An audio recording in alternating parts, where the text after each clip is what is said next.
Professor Renshon, this is not the first time that the Chinese getting a little bit upset about what the candidates have been saying about China.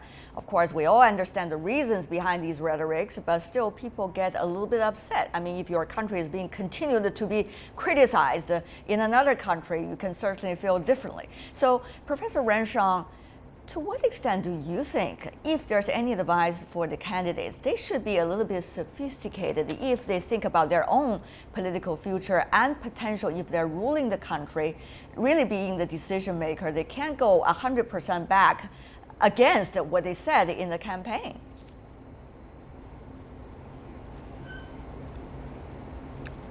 Well, let me answer your question about China with the understanding, if with your permission, I'd like to, after I do that, come back to Hillary Clinton and electability for just a moment, if you don't mind. Sure. Thank you. Well, on the China question, I was thinking about that after the debate, and I wanted to make the point that there are many, many millions of Americans who still remember the Cold War.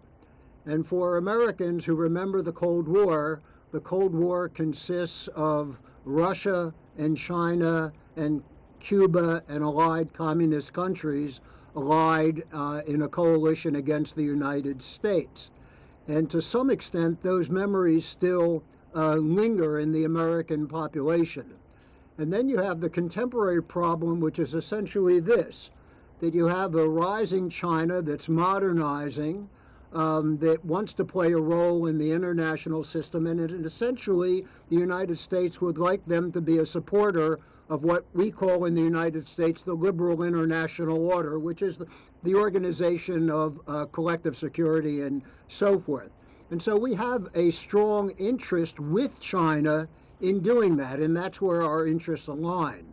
But at the same time, we also have different national security interests, China and the United States. And so that element of half of the equation reminds Americans and is easily available to candidates who try to make that memory come forward to remember the Cold War. And so there's both cooperation and antagonism. Right. And how you'll figure out how to thread that needle is really the real requirement.